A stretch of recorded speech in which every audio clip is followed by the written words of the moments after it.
was the other day.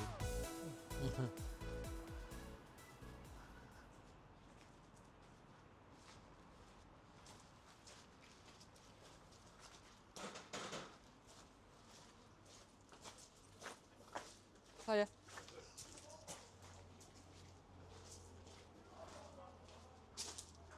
New cradles.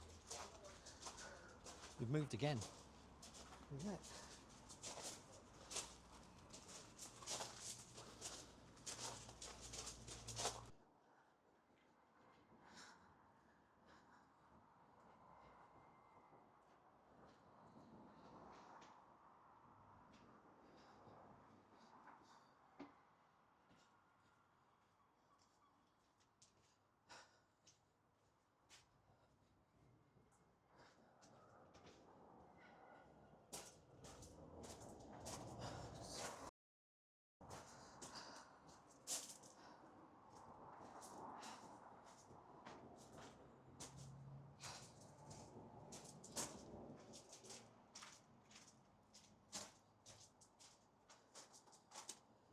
Hallelujah.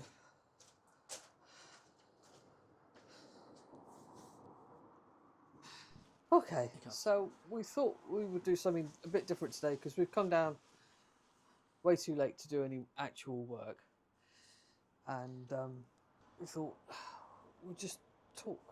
So the first thing we're going to talk about is, because we haven't really covered it, is who are we? What's our backgrounds? We met in the Sea Cadets. Gary had been in the Navy. Gary loved sailing boats. I liked motorboats. And obviously, as you can see, Gary's won out because we've got a sailing boat. With a big motor. With a big motor, so I suppose we're both happy. And the motor goes now. The motor definitely goes, which is great. We've got some work to do on it, but Yeah. So your background is in construction. I never wanted to be in construction. I wanted to build boats. But unfortunately, when I was leaving school, all of the boat manufacturers were closing down. Yeah. The industry was dying, wasn't it? Yeah. Although in the 80s, just about everything was dying, so... Yeah, big turnaround for the moment, really, to, in today's current climate where British boat yards are doing really well. You've got Pendennis doing really high quality refits and all that sort of stuff. You've got Rustler Yachts that still seem to be busy, and loads of other smaller companies around that are doing stuff. So, yeah, big difference now. So I went to Falmouth Boat Building College for a while, but I had to pay for myself to go there, and I ran out of money, basically. So ended up going into the building trade, like my two grandfathers and my dad, basically. So yeah, that's where I've been ever since. It's not a bad old job, really. So had some really, really nice clients. On the whole, we've had really, really nice clients. Had some nightmares. Had some non-payers. They've caused us some problems in the past, haven't they? So yeah. But your main trade started out as carpentry. Yeah, I'm a carpenter. I like working with timber. As you know, I absolutely hate metal work of any. If you haven't picked that up so far, you will by the end of this project. Yes, it's a whole different skill set, metalwork, and a whole different tool set, Yeah. and mindset. And yeah, my mind doesn't lend itself very well to metalwork. To be fair, maybe it's because I've never been around metalwork. Maybe that's it. I don't know. So, but I used to potter around in the garage with my grandfather, for pretty much as soon as I could walk, really. So,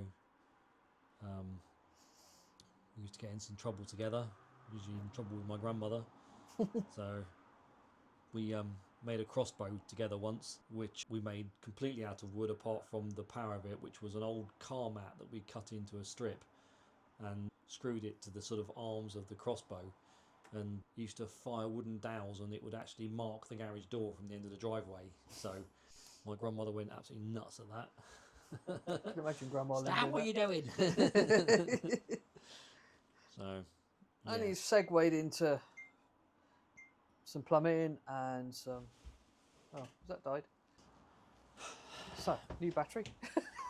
Oh, to bring my tea back. You muppet. Oh, don't worry, I'll have some of yours. Oh, this is not decaf, is it? No. So you have Buzzing. also dabbled in other trades such as plastering and Well, plumbing. I've taught and- myself to skim. Yeah. I mean, not completely taught myself because obviously I've taken tips from guys on site and all the rest of it, you know. But yeah, I've taught myself to skim. I mean, the first real go at that was when we did our extension, and Well, everyone. your first go at that was our living room ceiling. Yeah, we'll gloss over that. Which wasn't the, We'll gloss wasn't over the that. easiest apprentice piece. Hopefully, I don't get as teasy so quickly now as I did then. Flipping heck. So. It was in a slight funk that afternoon. And then more recently, you qualified as an electrician. You say more recently, but I mean. What's the most recent thing you've qualified in? It was a Yeah, while you're ago. still but looking at 1 years ago. yeah, Nearly 22 years ago. yeah, When I qualified, and I started in 1998 doing that. So. So, I didn't want to work in an office. I was adamant. The one thing I didn't want to do is work in an office. And guess where I've worked for the last 30 odd years? In your bedroom.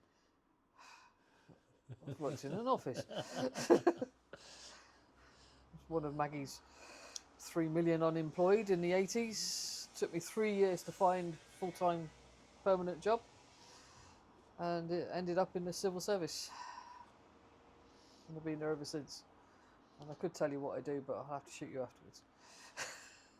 Yep. So, And leave the country. it's not something I'm permitted to discuss what I do or how I do it or all the frustrations of getting it done.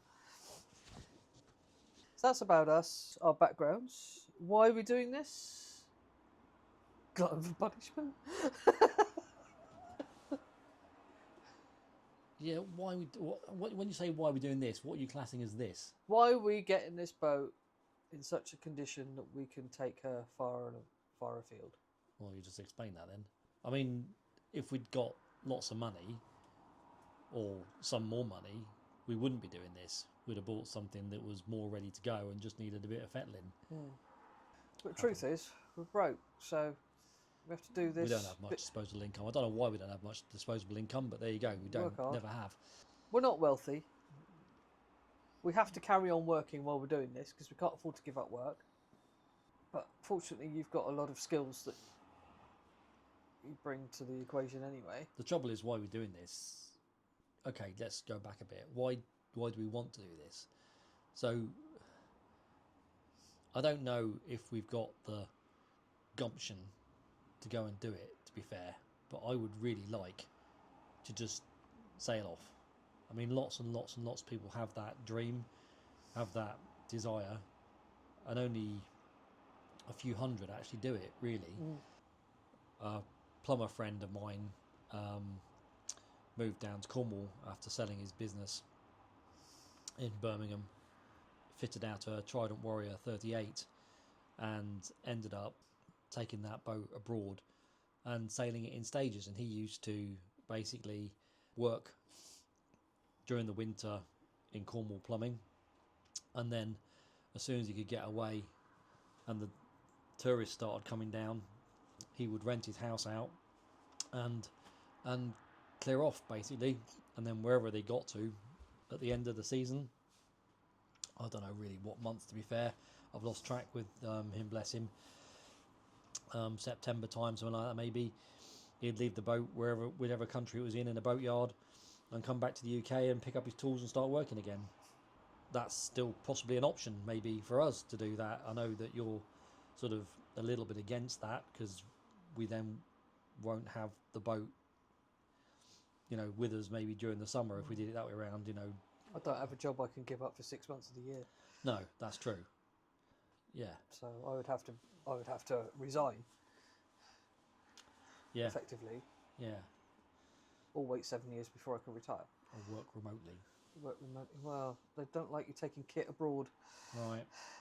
So I'd have to have special permission to do that, so goodness knows how viable that idea is. Right, so that's kind of why we're doing it.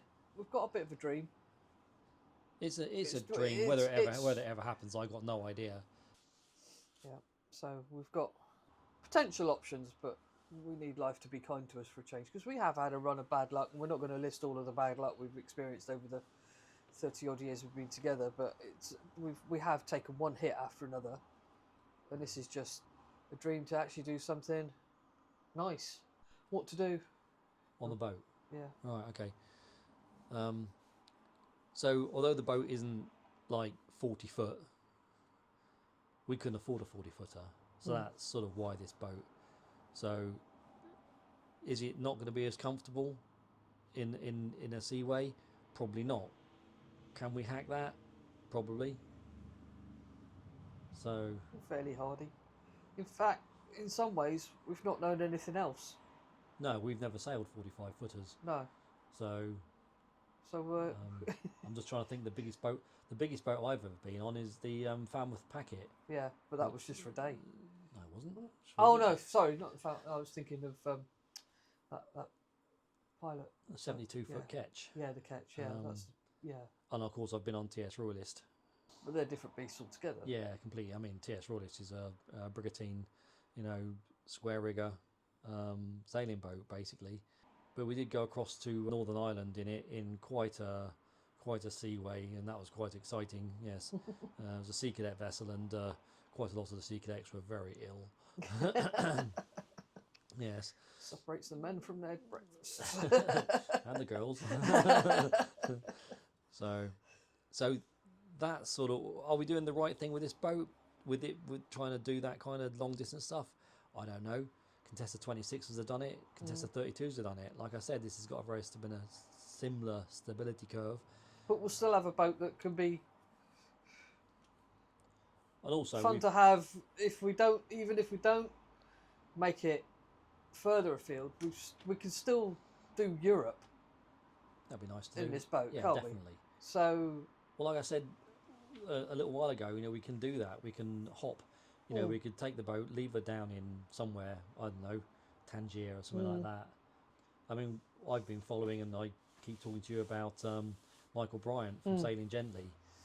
I mean, he's an awesome listen to and a read, because he's done books and podcasts and all sorts of stuff.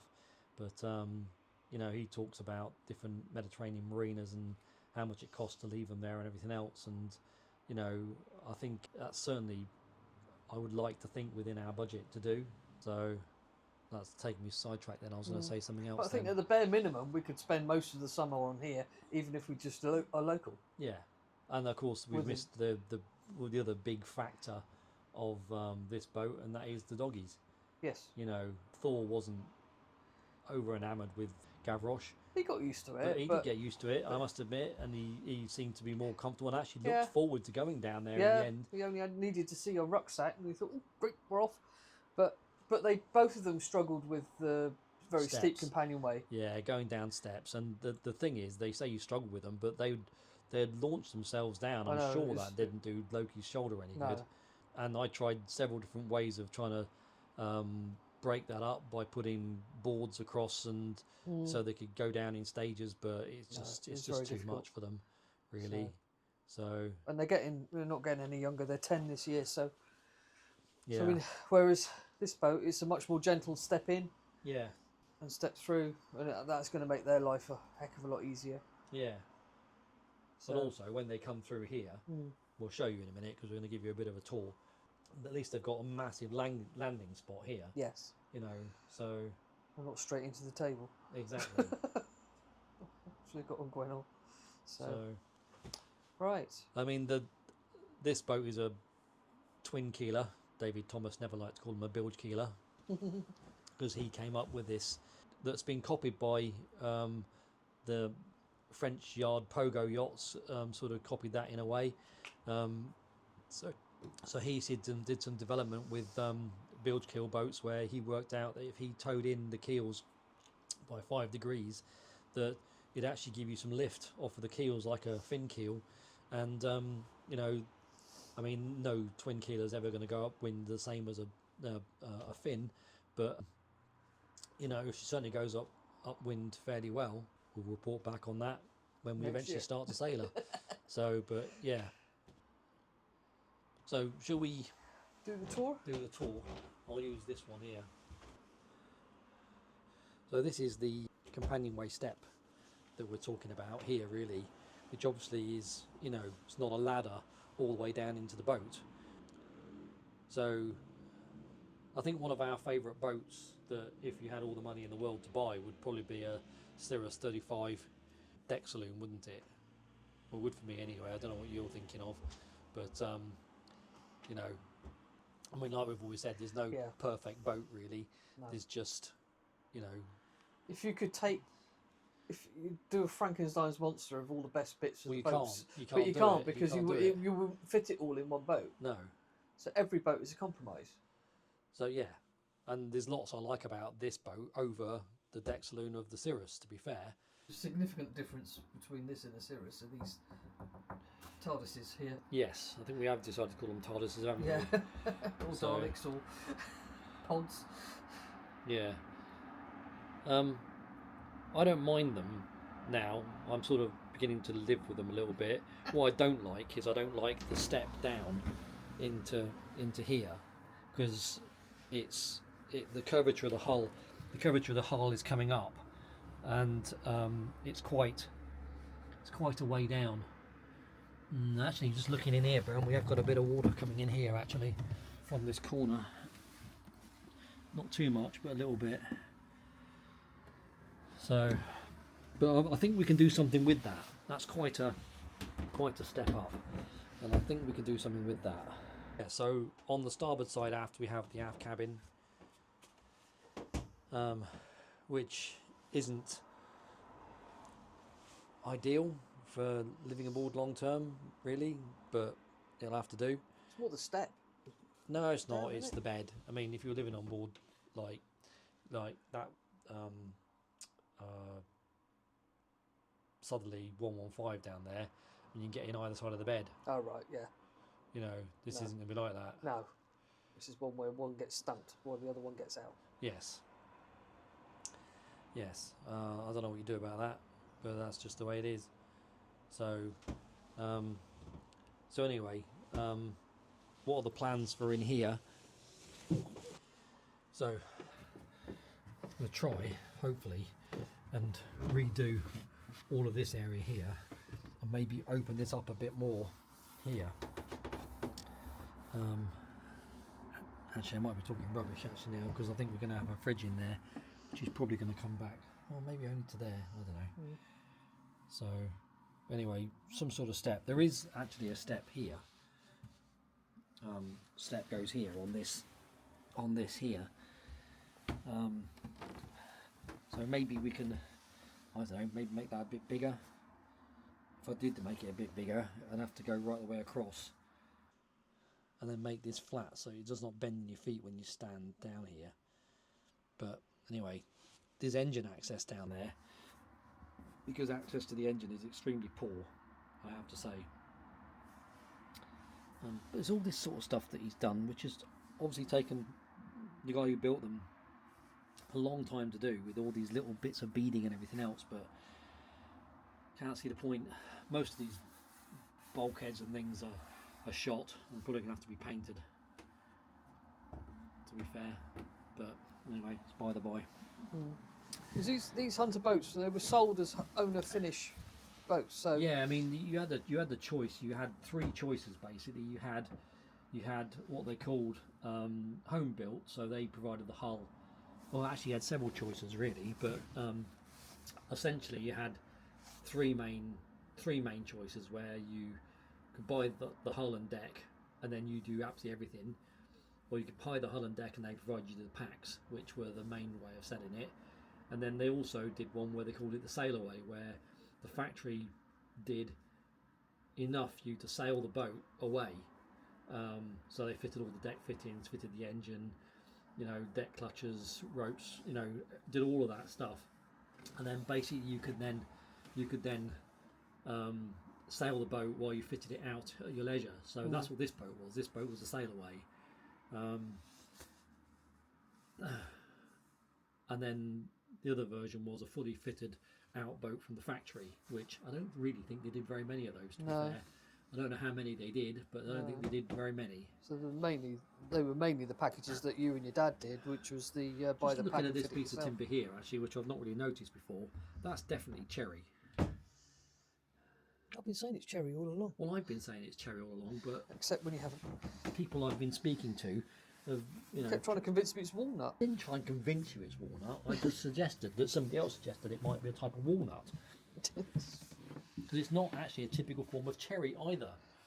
God, pedantic females. Well, but then when you see this sort of, I don't know what they call that. I mean, if that was a bow, you'd call that the heartwood, coming through. But there's bits of it around. Okay, who's segueing now? Me. Yeah. I just spotted that and thought, So this is the aft cabin, basically, which needs work and a bit of a redesign. So we're going to have so we're basically get rid of that aft window. That's going. We need to sort out the steering, which you can't really see from here, but the steering. But they've seen it on other videos. Yeah, the steering is shocking.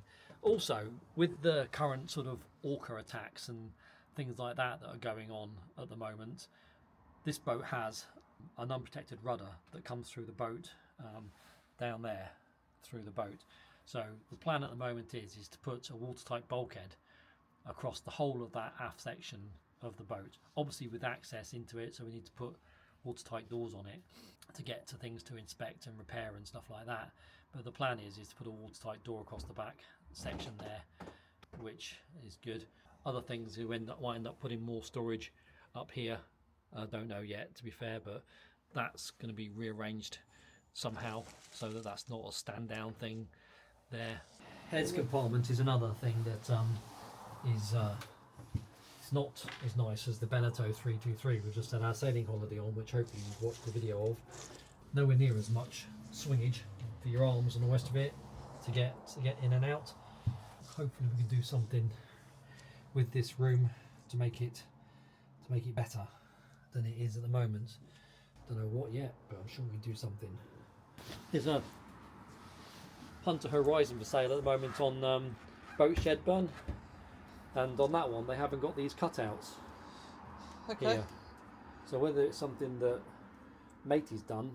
What, on the pods? On the pods. Right. So this isn't a cutout.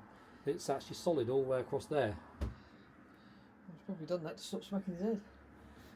Yeah, I must admit, even us going down through there, it's quite nice to have that. Yeah. Like that, to be fair. Whether you have it as part of the door, whether you have it like that, I don't know. That's what, yeah, you just had that lid that went over the top. To be lived with. Yeah. So, planning on cutting this out, which is a cool box. Cut that out completely. And then, at the moment, the switch panel on that was over there. And hopefully you saw the car crash that was in there. Yeah. The car crash switch panel, as you can see with the nice wiring. I haven't jumbled that up. That's exactly as it was. My favourite find so far, spare other end. So the plan is to cut that out and put the switch panel and everything over on this side, so everything's over there for that. Diesel tank, we've got to sort the diesel tank out. We're going to have a new diesel tank underneath here. That's a bit shocking. And water tanks. Steering area needs sorting out, redesigning slightly. Windows, hoping to redo all the windows. So at the moment the windows go down below, you're going to see that, go down below the TARDIS, or the entrance to the heads, and also the aft cabin. So the plan is to redo these windows completely. Main saloon area, I'm going to redo the table.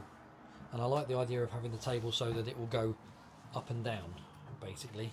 So we make this into a bed. So initially we were going to get rid of the gas and go to electric induction cooking, but I think that's now been put on the back burner. And we're going to keep this cooker. Forward cabin is a mess. Haven't really explored this much at all yet, but originally it would have been a bunk that went from here all the way around to there over the top of another bunk, but we haven't decided what we're doing with that yet. What do you want to know about the deck? Right, start at the front and work back, I suppose. Right, we've got the deck fittings to lift and replace, to lift and rebed. Yeah. Having spent a week on board a boat with an electric winch, we were kind of like an electric winch, we've decided. Yes, that's a whole different ball game, isn't it? Really. That anchor's nowhere near a big enough anchor for this boat, It's is it? flipping tiny. But there is a horse pipe there, which is quite odd. Right. Which I'd not really spotted before. Yeah. Don't know why, but I just hadn't spotted it before. The chain's nowhere near big enough either. No. Just about due for a catch, wouldn't it? But even then, probably a bit ambitious. Oh my god. Is it made of aluminium? Feel the way to that. Bloody hell. That wouldn't hold a canoe. Do you know what that is? Is that some sort of weird snubber? No. No, I think I know what that is. Playing quoits? No, I think that is for releasing a stuck anchor. That's okay, because that won't hold anything. I don't suppose that's ever been needed. I think that's the wussiest anchor I've ever seen on any boat, including a canoe. Need to bring all that stuff off the boat actually, so we can look at it properly. So that's the bow. The rail, we're going to change guard wires because they're past their best. In time, it would be nice to replace the hatches, but they're okay at the minute. Just they're a bit crazed. That's all. We can change the glass or the perspex. Mast has been re-rigged. We need to have a rethink of how the electrics come through the mast. It's not that small up here, is it? Really, the boom's going to be. It's not that small up here. Boom's going to be up there somewhere, isn't it? Yeah. So if you wanted to have bean bags up here for an evening sundowner, you could do. You could, yeah, totally. New handrails are going on. New Genoa Traveller tracks, they're already bought. The handrails are already bought. Just a case of doing them. The Lumars down there are already bought. Just a case of fitting them. I'm going to redo the door. Well, we're going to make one door, aren't we? I'm going to make it to one door that opens to port. Yeah. We want another set of winches back here, we decided, didn't we? Yes. It would be quite nice for those two winches to actually be as equidistant from the tow rail as each other. At some stage we'd like to drop the rudder, check the bearings, change the bearings. Yeah, probably before next year. And take the push pit and pull pit off and rebed them. But while it's off, we'll get it to weld a chappy to fill the holes that have been butchered through it for these, like this kind of thing. So, because that's just been fed through there and left a hole in there. What do you reckon about one of those aluminium things from America? Maybe get a rough idea of cost from him, what it would cost us to build a bimini with davits. We definitely want a bimini. I like the idea of it being aluminium, to be fair, because it's a lot lighter. Definitely want a bimini, and we want solar on it. We want solar on the coach roof as well. Yeah, so there's lots to do, but I don't think it's actually as bad as it looks when you look at it like this. You think, oh my gosh, but yeah, there's nothing that's insurmountable. It's just time. It's time, yeah. There's nothing we can't really do, it's just time. Yeah, it's time. Right, so this is the end of our little chat. For now, we'll say thank you for watching. If you could find your way to like and definitely subscribe. The subscribe doesn't cost you anything at all, but it could help us out massively. You don't get any spam emails with a subscribe. You don't get any charges or anything else. You just, when you next go on YouTube, it will tell you that there's a new video from your subscribed channel for you to watch if you want it. Which you don't have to watch. Which you don't have to watch, but it would help us out greatly, because I know that I've just watched a video recently of someone on YouTube saying that you know, if you're thinking of making a living out of this, only like 1 in 10,000 people actually make any money out of these things. But we've got to give it a go, and that's down to you guys really. If you can, you know, subscribe and say it doesn't cost you anything, don't get any spam or anything like that, but it does help us out massively. You don't get any begging emails from us or anything like that. No. Although if anybody would like to donate anything, we're not going to say no. But like an you anchor. Know, an anchor that's not made of aluminium would be great. But you know, joking apart, we've set out to do this, funding it ourselves. But if anybody would like to take pity on us as well and give us a helping hand, then we wouldn't be so stupid as to say oh no, it's fine, we'll do it ourselves. But yeah, anybody interested in giving us a leg up, we'd love to hear from you. Apart from that, for now, Gary, Cheers and gone. we're going to say cheers and gone, and thank you for watching. Bye bye.